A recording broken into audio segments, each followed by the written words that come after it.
How about basketball? How about LeBron? I felt badly for LeBron. I felt very badly. Hilarious. You felt bad? You mean NBA champion and finals MVP, LeBron James? Down 71%.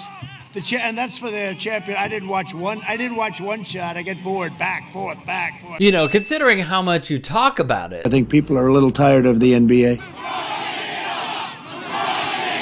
Become like a political organization, and that's not a good thing.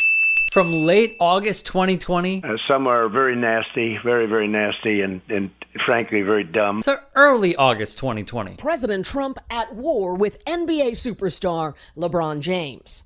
Overnight, the president tweeting, quote, LeBron James was just interviewed by the dumbest man on television, Don Lemon. He made LeBron look smart, which isn't easy to do. I mean, I watch this guy, Steve Kerr, and he was like a little boy. He was so scared to be even answering the question. He really just won't stop calling for the girlfriend that won't have him. You know why? When they don't respect our country, when they don't respect our flag, nobody wants to watch. Yeah, play all the hits! But let's be real, nobody? We have gone over previously that although the ratings were down, there were certainly a lot of factors. First, a lot of people are unemployed because Donald Trump. To be honest with you, sure, I want you to. I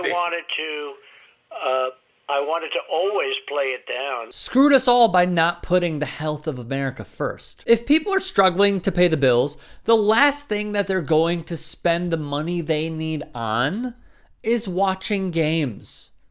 Thus, they need a substitute, which is streaming.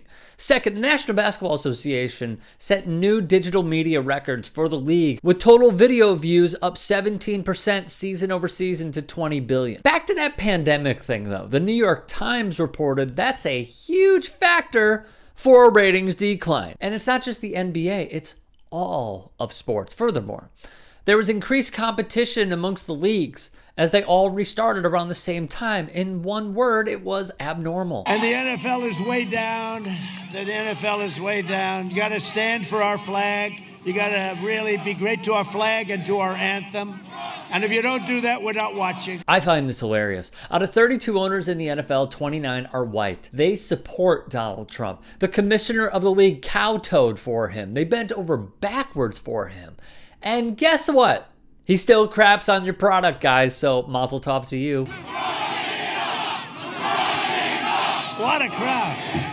Yeah, the racism. Just can't have a lid placed on it at open Klan rallies. LeBron James sucks, really. The guy who is targeted by the pro-dictator party when he just opened, I don't know, the I Promise School in his hometown of Akron, offering free tuition, uniforms, bikes, transportation to school, free meals, food for families, GED services for parents, and 1 year since it opened, 90% of students have met or exceeded their growth goals. Meanwhile, Donald Trump had to pay a fine of $25 million for defrauding students at his university.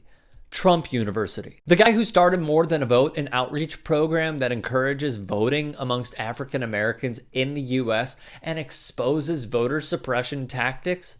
Meanwhile, Donald Trump, well, he doesn't want you to vote at all because voting will unequivocally result in him losing the presidency, so he spews nonsense and demands votes be tossed out along with voter suppression tactics. They hate the guy who is the polar opposite of this. The antitrust fund baby.